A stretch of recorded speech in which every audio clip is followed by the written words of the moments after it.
There is so much that contributes to whether or not a player succeeds in the NBA, and unless you're one of the top players in a recruiting class or a draft class, you're pretty reliant on a lot of different things needing to go your way to come out on top. I've said this countless times on the channel in the past, but the NBA is truly all about the opportunities that are presented to you and your surroundings early on in your career. For example, two guys could have eerily similar skill sets, but if one goes to a team in need of that skill set and is given ample playing time early on, while the other goes to a team with a logjam in that area and is stuck at the end of the bench, obviously the one being given a chance will have a much better chance to succeed in the long run. This all applies directly to the person that we will be discussing as the topic of today's video, being Isaiah Joe of the Oklahoma City Thunder. Joe was never a player who was expected by anybody to impact the game at a high level in the NBA, but he's been proving everyone wrong this year and is now the player sitting above pretty much everyone else in the NBA in three-point shooting this year, and in this video we're going to go through his entire journey to getting to this point.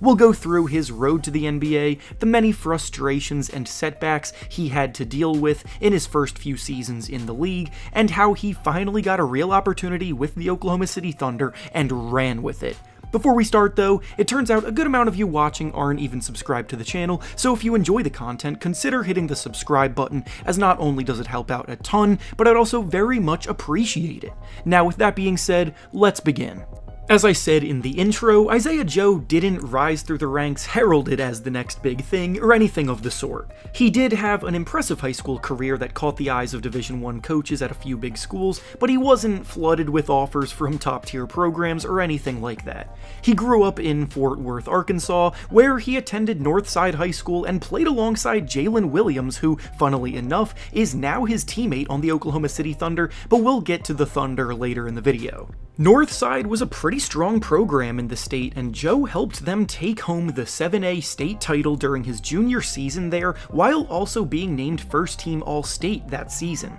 Then as a senior, he stepped his game up yet another notch, and actually took home the Gatorade State Player of the Year award, so by the time he finished up there, he was a pretty accomplished player, but despite that, he was still only a fringe 4-star recruit, or a 3-star recruit depending on which recruiting database you looked at. He didn't get named to ESPN's top 100 recruit list either for the class of 2018, so even though he was good and clearly Division I caliber, he wasn't viewed as a top guy at the next level necessarily. He committed to play at the University of Arkansas to play college ball, so he stayed loyal to his home state, despite also picking up an offer from the University of Alabama, and right off the bat, his college career got off to a flying start as well. He earned a spot in their starting lineup right away, and immediately became a difference maker, while playing alongside current Washington Wizard Daniel Gafford for them. The Razorbacks were only good enough to make the NIT tournament that year, but they showed promise, and Joe himself was one of their biggest bright spots.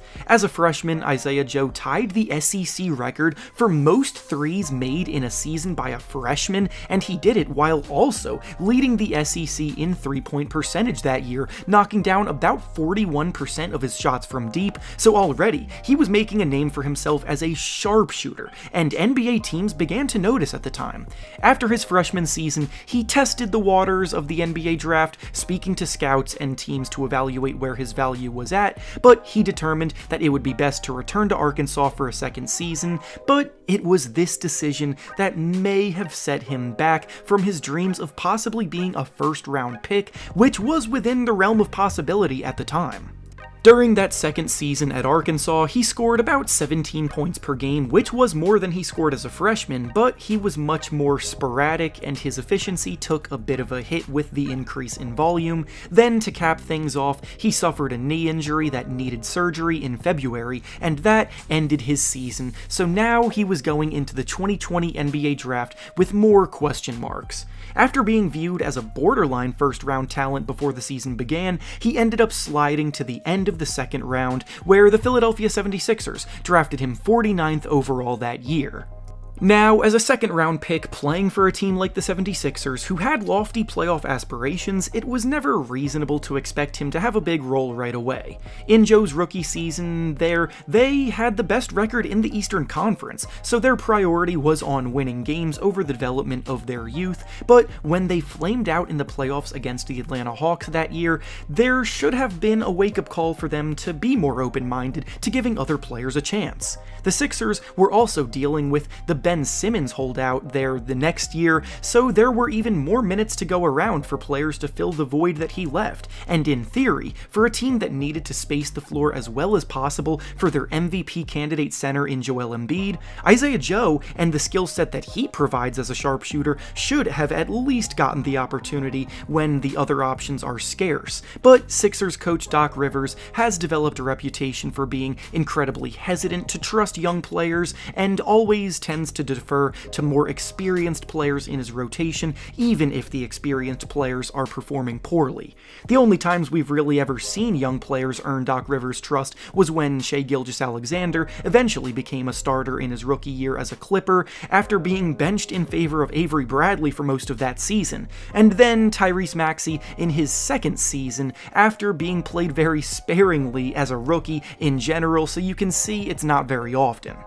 What was most frustrating of all during Joe's second season is that Furkan Korkmaz was getting all of the minutes as the team's backup shooting guard, and Korkmaz, without exaggeration, was the worst player at the position in the entire NBA amongst players that were playing regular minutes. Korkmaz's defense that season was abysmal, and despite the fact that Korkmaz is supposed to be a sharpshooter in theory, he shot the ball a horrendous 28% from 3 that season, and yet he was still the go-to option throughout the year, while Joe only ever really saw the court during garbage time. Then, the very few times that Isaiah Joe would get an opportunity to play minutes in the rotation, he would be put on the shortest leash imaginable, where he would get benched for good if he missed a shot or two early on, and Korkmaz would get his spot back no matter how many poor performances in a row that he had. Now, Isaiah Joe didn't always shoot the lights out in the opportunities that he got. I'm not going to exaggerate things, but basketball is a game all about confidence, and it's a lot harder to play your game when you know that you're about to get pulled the second that you make one mistake and might not see the court again for another month. You need the guys around you, and especially the head coach, to instill faith in you to make the right play, and when that's the case, it's a lot easier to go out and play your game comfortably without the potential benching hovering over your shoulder, and this brings us to the next step in Isaiah Joe's career. This past summer, Joe was still with the Sixers, and he took part in the Summer League with them, but only briefly, because to put it simply, he was way too good to be out there at that level of competition, and he only ended up playing in 3 games because he was dominating in those 3 games. In the Summer League, he was only playing about 20 minutes of action because obviously the minutes are more dispersed in Summer League to give everyone a chance, and he was scoring 14 points in those 20 minutes while he was shooting a ridiculous 60% from 3. He was shooting from deep range, he was moving well off the ball, he was money in catch and shoot opportunities, and he even created a little bit off the dribble, showing a more diverse shooting opportunity skill set. It really looked like things were finally starting to click for him, and I even tweeted this out during the summer watching him because I knew he deserved a real shot. But when the regular season came around, the Sixers chose to cut him from the roster, which then led to the Oklahoma City Thunder signing him right before the season began, and as the phrase goes, one man's trash is another man's treasure. Going to Oklahoma City was probably the best thing that could have happened to him because he went from playing for a team that was unlikely to ever give him a chance to a team that is rebuilding and looking to give everyone a chance. Because of the fact that he was picked up by them right as the regular season was beginning, he didn't start the year playing many minutes because he wasn't involved in their training camp or their preseason games, so he was still developing chemistry with his new teammates and settling in and learning the system. But he started to consistently get around 20 minutes of playing time after a few weeks, and in his past 37 games, he has emerged as arguably the best shooter in the entire league. On the season as a whole, he is shooting the ball 45.2% from 3, which is the second best mark in the entire NBA behind only Malcolm Brogdon of the Boston Celtics,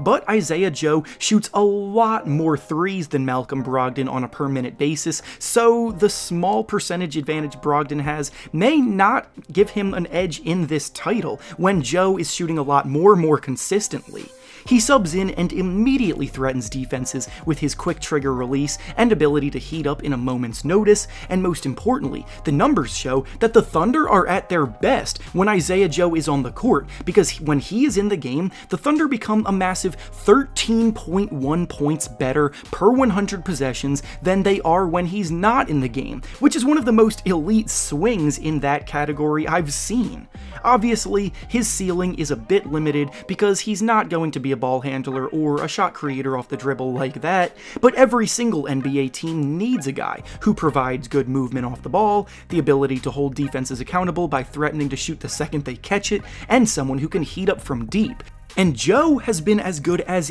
anyone in those areas. All it took was one team to give him a chance to play real minutes for an extended period of time, and he took that opportunity and ran with it after being given up on by the 76ers. And with that being said, that's all I have for you today. Make sure to like the video, subscribe to the channel, and comment down below how good you think Isaiah Joe can be moving forward. Thanks for watching, and I'll see you all next time.